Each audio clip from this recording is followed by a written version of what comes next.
Welcome to Murder Road Trip. I'm Jess. And I'm Haley. Before we get started, we wanted to remind everyone that we will both be at a meetup in Kansas City on the 27th of September. The meetup is at the Westport Flea Market from 7 p.m. We will be joined by many wonderful podcast hosts, such as Josh Hallmark from the Our Americana Network, Charlie from Insight and Impact Statement, Sam from The Breakers, Lisa from Crime and Precedents, Tommy from The Curiosity Hour, just to name a few. I've also heard a rumour that Toph and Adam from the Gravity Bed podcast will be coming as well. Check out the Facebook event linked on our page and discussion group for more details.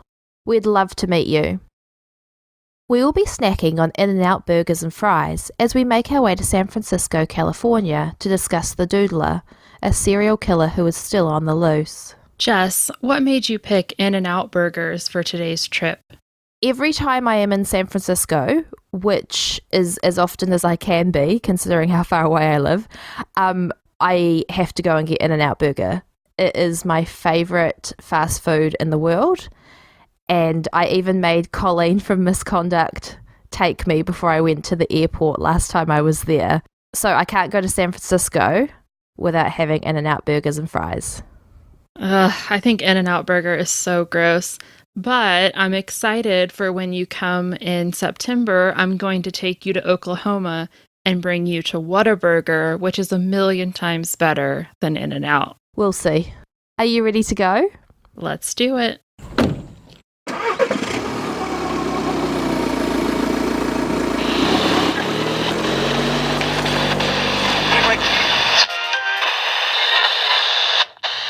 We lost the station again. Keep trying. I'm safe. Hold on. Let me try this one. Stop. That's it. Turn it up. Turn it up.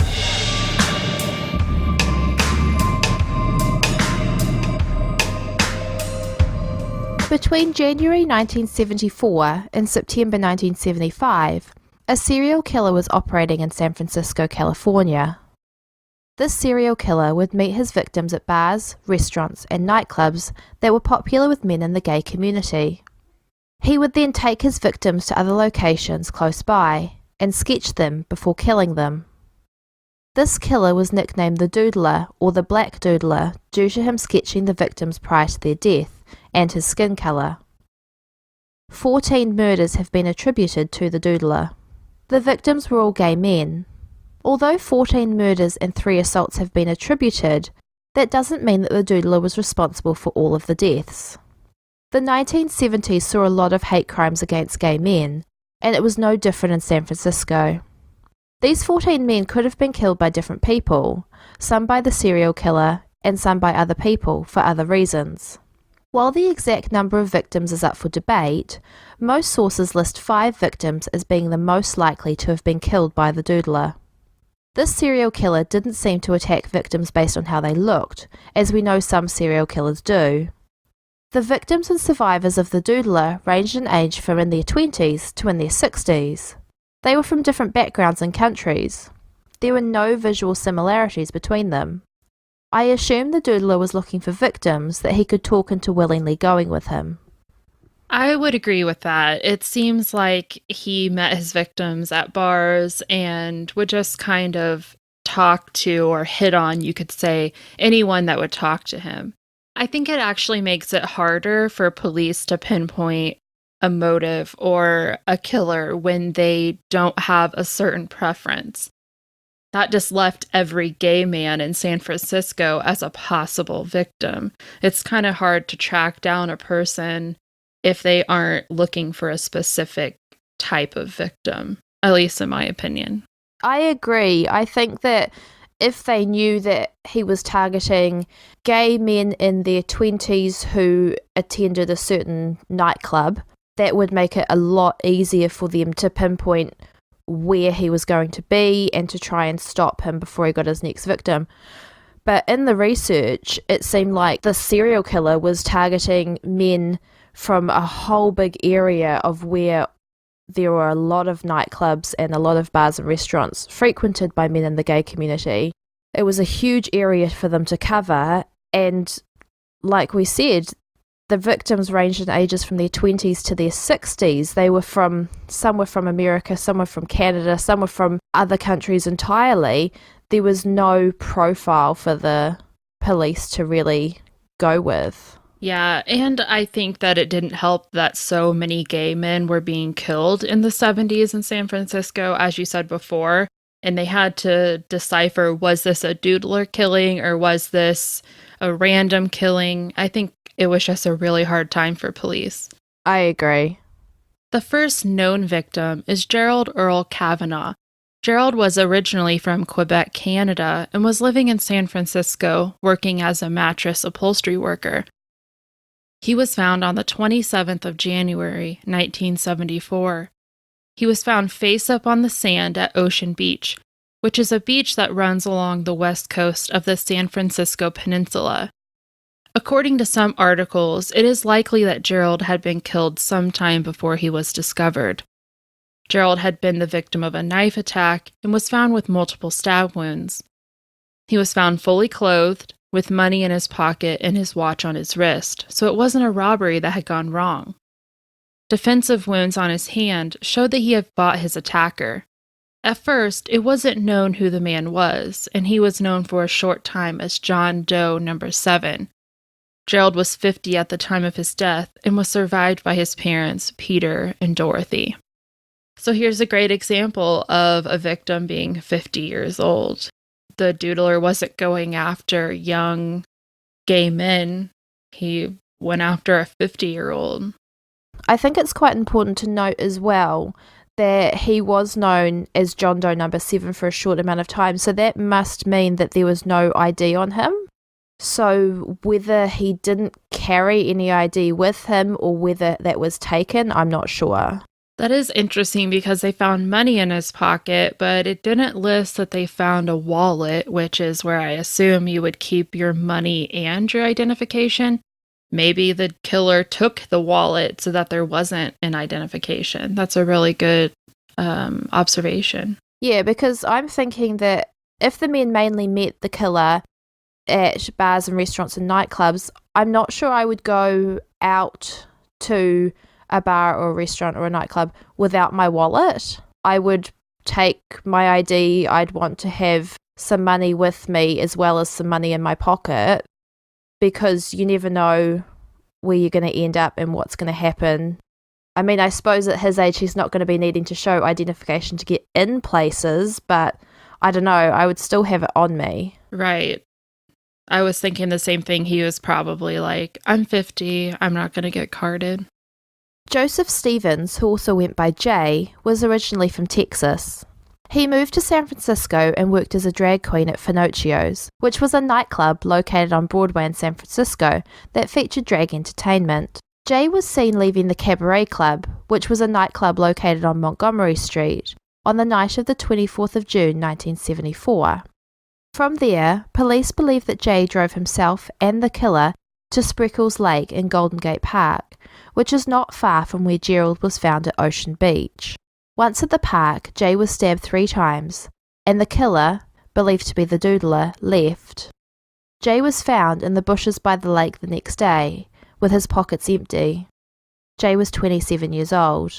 I find this really interesting that his pockets were empty, but Gerald's weren't. I mean, maybe he had a wallet, and that's where he kept his money, because being 27, he would have gotten carded, or maybe would be more likely to get carded and so carried it with him. So maybe the men's wallets were taken. It's really hard to know. Right. And it is going to be a common theme where the killer dumps the bodies pretty close together. So I'm wondering if the killer liked, taking his victims to the parks to hook up, and then that's where he killed them. That was something that stood out to me as well when doing the research and, putting the script together, was the proximity that all the men were found in.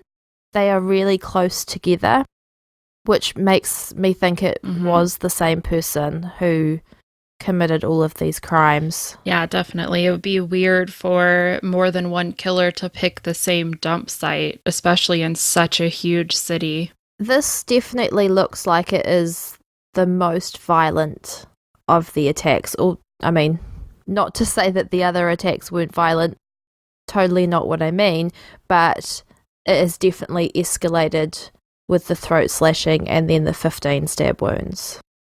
Klaus Achim Christman hadn't been in San Francisco long.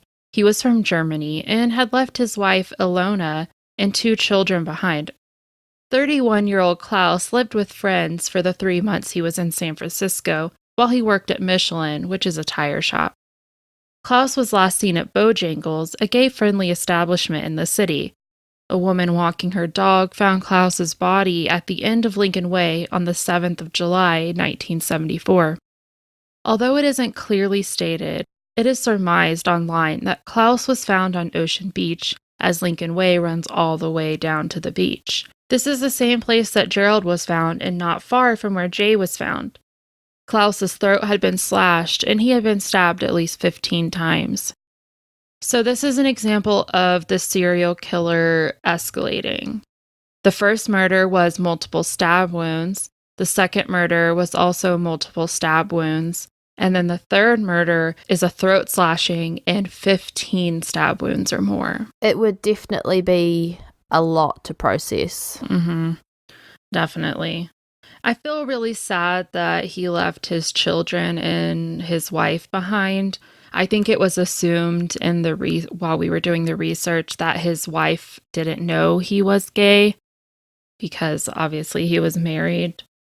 That it has to be a shock to one, find that your husband was killed in a different country and then find out that he was also gay. Yeah, when I was doing the reading about it, from what I read, it seemed as if she didn't know. But then again, we aren't her, we weren't there, she might. I feel bad that he didn't get the chance to tell her himself. If she didn't know, she could have known, but I think it was assumed online that she didn't. Frederick Elmer Cappan was a former Navy corpsman who had received a medal for having saved the lives of 4 men during the Vietnam War. His Navy career meant that he was the easiest victim to identify, as his fingerprints were on record. Frederick had decided to go back to school and was living with his grandparents in San Francisco while he studied. Not much is known about Frederick's last hours. He was found on the 12th of May, 1975, by a hiker on Ocean Beach. He was found in the dunes, further down the beach than the previous victims.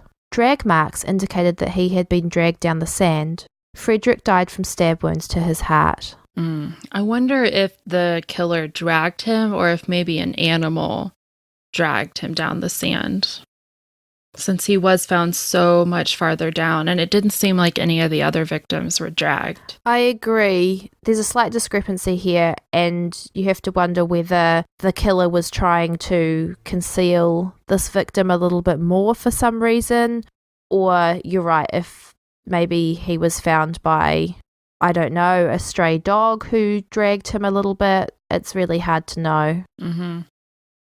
Yeah, I feel sad that we don't know what his last couple hours were. Maybe he wasn't seen out in public and that's why, or nobody came forward and told police that they saw him out in public. As we'll find a little bit further into the script, it was quite hard for people to come forward with a lot of information because a lot of the witnesses were also gay men who didn't necessarily want to be known as gay men because of the time and the stigma around being gay. Which is really sad. It is really sad. Harold Golenberg was a 66-year-old former sailor who was originally from Sweden. He had been a U.S. citizen since the 16th of August, 1955. Again, not much is known about the last hours of Harold's life, or about his early life, because records were not available in the United States when we were doing our research. Harold was found by a hiker on the 24th of June, 1975, on Lincoln Park Golf Course, and it was determined that the body had been there for 2 weeks. This golf course looks out over the ocean and is close to where the other 4 men were found. His neck had been slashed. So once again, we go back to the throat slashing. But I find it really interesting that his body was on a golf course and wasn't discovered for 2 weeks. Was nobody golfing? So I had a look at Google Maps on the satellite view, and the golf course looks fairly large. I'm guessing that he was not sort of like on the golf course. He might have been in some bushes off to the side of the golf course, perhaps where nobody would look for him if they were just walking past and golfing. So I'm guessing that's what has happened, is that his body was just not in a visible part of the golf course, and it wasn't until somebody was actually hiking in an area where most people don't walk that he was discovered. That makes sense. So this is a different area slightly to where the other men were found. It's a little bit further up the peninsula from where the other men were found. So it's a slight deviation, and also there was no stab wounds. So it is a slightly different killing, but this is still attributed to the Doodler. Still used a knife. Still used a knife, yeah. At least 3 men escaped from the Doodler before he could kill them. I say at least because it is entirely possible that more men escaped, but didn't go to the police and report the attack. We know that in 2018, many hate crimes or sexual attacks are not reported, so it is entirely possible that more men survived the attack, but didn't want to or feel able to come forward. The survivors that did come forward were able to provide important descriptions of their attacker. All 3 men described the attacker as African American and in his late teens to early 20s. They said he wore a hat, described as a navy-type cap. All men went with their attacker willingly. They said that they weren't afraid of the man, and in fact he was charming. Once the men were alone, they would have sex. From what I could find, the sex was consensual. However, it just as easily could have been non-consensual if the men weren't comfortable about speaking about it being a sexual assault. After the sex, the attacker would take out a knife and start trying to stab and slash his victims. He was described as being in a quote-unquote blind rage. The men were able to provide the details needed for a sketch of the attacker. The sketch was distributed with a description of the attacker's height and with a warning that he may be spotted around bars and nightclubs in the Castro and Upper Market areas. So I'm wondering if the Doodler saw these sketches that were placed, up and was like, I guess I better stop. I think it is very, very likely that he saw the sketches, because if they were distributed around the areas where he was attacking, obviously to warn the men and to warn the security and the nightclub owners and things like that, then he would have been there and he would have seen that there was a sketch and people were onto him. I also want to give props to the police for taking this seriously and distributing the sketches, especially in the places where the Doodler was attacking. This was the 70s, and gay people were not treated well. And I think that a lot of crimes against gay people may have been ignored by police. So I think they did a good job in this respect. I agree. And I saw some footage on YouTube of some of the police working this case. And from what I could see, everyone looked like they were taking it really seriously, which was really nice. Because, as you say, it was the 70s. Being gay had only just been made legal in California. So there was probably still a lot of prejudice and things like that about. So it is fantastic that the police did take this seriously and did provide their full support with trying to catch this killer. Oh, for sure. The police had many suspects, and at one stage thought the murders were unrelated and that there were several murderers instead. Once the connections between the murders became more obvious, police knew they were likely looking for one suspect. They questioned many young black men who met the description of the Doodler, but nothing came of any of the suspects. In 1976, police were alerted to a young man who fit the description of the Doodler. He was a young African-American artist, hence the sketching, who confessed to his psychiatrist that he was the Doodler. Police brought this suspect in for a lineup, and 2 of the survivors immediately identified the suspect as their attacker. The 3rd survivor had since moved and was unable to attend the lineup. Seems easy, right? A confession to a psychiatrist and a positive ID from 2 survivors. Should be a quick arrest and resolution. Unfortunately, not so. The survivors were told that they would be required to testify in court that the suspect was the man who attacked them. This meant admitting that they were in a gay nightclub, that they had left with a man and had sex with him. In 1976, when same-sex intercourse had only just been made legal in California, and where there was no protection against discrimination. The men said that they could not testify. They didn't want anyone to know that they were gay and feared losing friends, family support, and their jobs. I cannot even imagine having to fear all of those things so much so that you would let a serial killer go loose.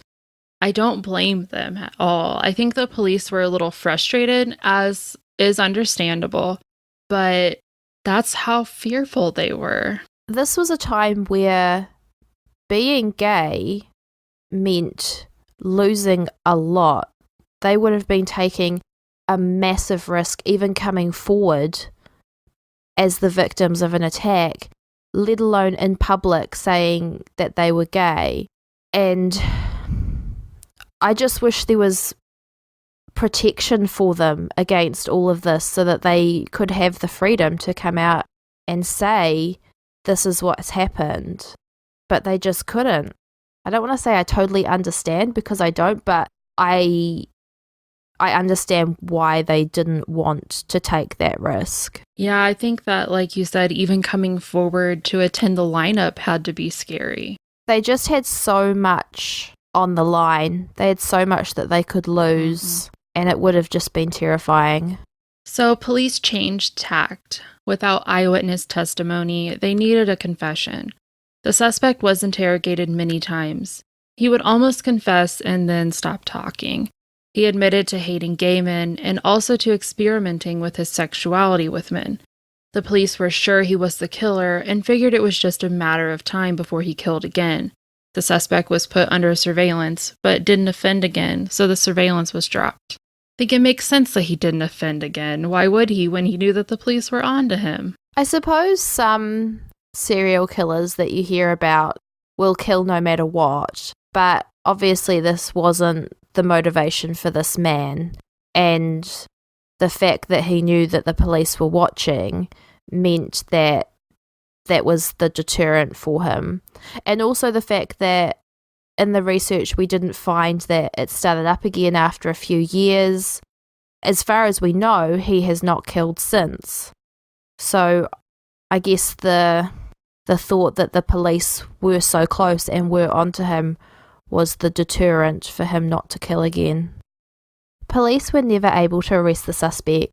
They lacked evidence, and without a confession or testimony, they had nothing solid to go on. In the 1970s, they didn't have DNA, so they really had nothing to go on. They needed eyewitness testimony and a confession, and they didn't have either of it. As of June 2018, after the revolutionary arrest of the Golden State Killer, the San Francisco Police Department submitted 2 DNA samples to labs for testing. They are also working on an updated age progression sketch of the Doodler. As at the time of recording, this case is still open and unsolved.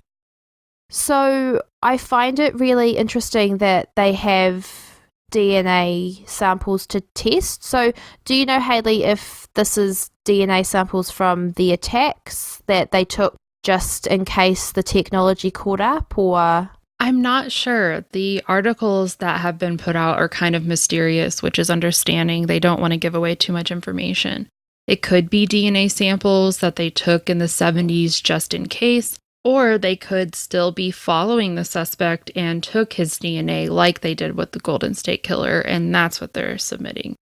I'm not sure, but either way, it's good news.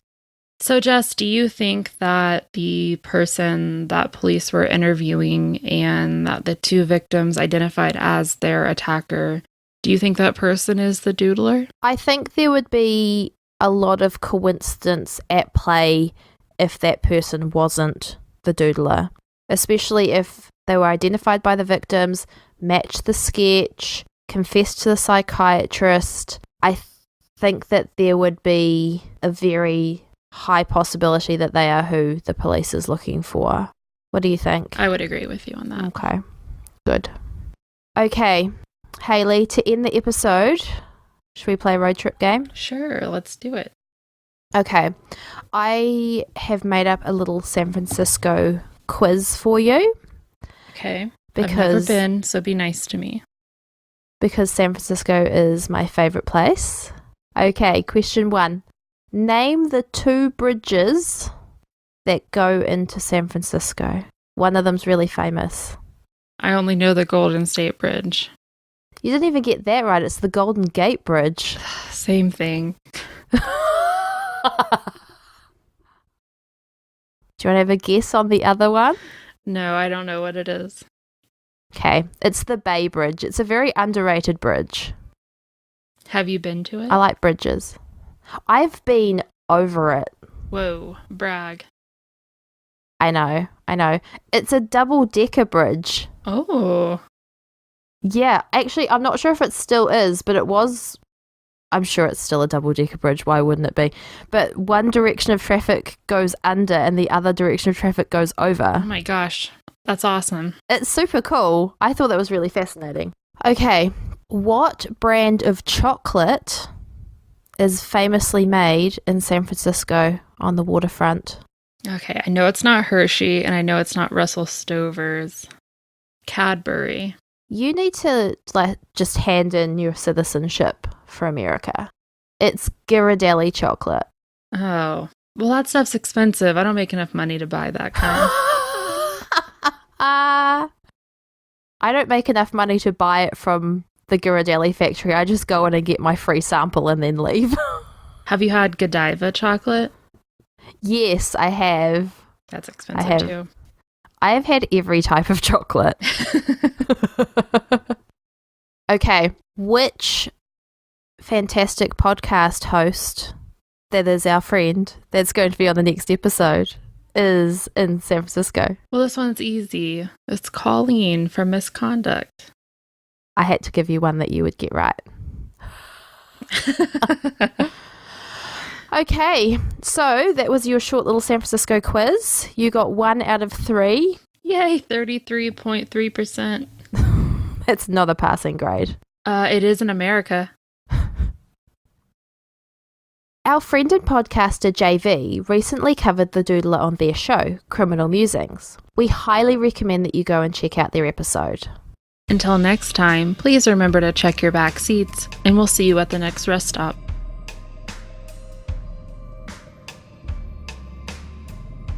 If you didn't know already, you can also listen to me on the We're All Just Pretending podcast, where I give bad advice on purpose. You can also find Jess and me on the Playlist podcast. Playlist is a podcast where Josh Hallmark of Our Americana and the Karen and Ellen Letters has different podcasters on to talk about their favorite songs. Every episode has a different theme and a new panel of podcasters.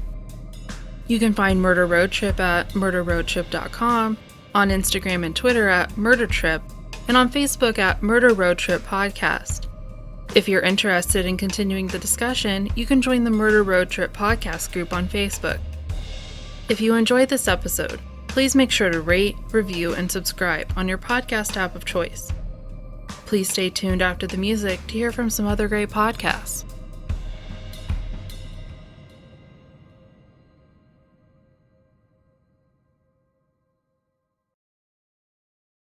I'm Nina Instead of the Already Gone podcast. I'm Mike Morford, host of The Murder in My Family and co-host of Criminology. Join us for Crime Sphere, a bi-weekly podcast that looks at the latest in true crime news and entertainment. We bring you updates on cases, reviews of what's new in true crime media, and interviews with the people behind the crime media that you love. In our most recent episode, we interview noted criminal defense attorney David Rudolph, who you may recognize from the Netflix documentary The Staircase. Crime Sphere is available on Apple Podcast, Stitcher, and your favorite podcatchers. In 1990, newspaper reporter Scott Reeder found a 9-year-old girl's body abandoned in an Iowa school playground. I got to the school right when it was starting to get dark, and there was a police officer there, and the two of us walked over to where we could see a fire on the edge of the playground. We got about a foot from the flames and looked down and realized it was the body of a little girl that had been doused with gasoline and set on fire. The case has haunted him for 27 years. Did the police arrest and a jury convict the wrong person? In 2017, Scott Reeder and the National Public Radio affiliate WVIK launched the podcast Suspect Convictions to explore that question. Suspect Convictions soared to number 2 in the world on iTunes' overall chart and captured a top honor for investigative reporting from the Associated Press. The defendant, Stanley Liggins, who has been granted a new trial, will go to court beginning August 28th. And Suspect Convictions will cover every day of the trial and provide you with the testimony jurors will hear, as well as some information they won't. I ran a second test on it, different type of test. It's called a peak of tension test. I listed 7 different causes of death. Well, he nailed strangulation. He reacted to the strangulation because he knew that's how she died. So then I went over and told him, that's the guy. Well, then I was a hero. Suspect Convictions is a podcast unlike any other. It asks the tough questions others fear to raise. They talk to witnesses. I was brought out of my cell and told I needed to testify, or else I'd be charged with accessory after the fact. They talk to past jurors. I've grown up with black people all my life, in Africa, and most of them, they can be, I wouldn't say threatening, but they do appear sometimes to be aggressive looking, or, I don't want to sound like a racist or anything like that. They talk to lawyers. Don't be misled by dramatizations about circumstantial evidence. Evidence is evidence, and the jury is permitted and directed to give the weight that the evidence deserves. And they look at irregularities in the case. In one of the later post-conviction relief cases, it was determined that there were about 70 police reports that weren't turned over from the police department to the county attorney's office that had some exculpatory evidence. Suspect Convictions complies with the high reporting standards of National Public Radio. It will post daily episodes throughout the trial, as well as commentary and information that will never be heard in the courtroom. To subscribe, look for Suspect Convictions on whatever podcasting platform you use.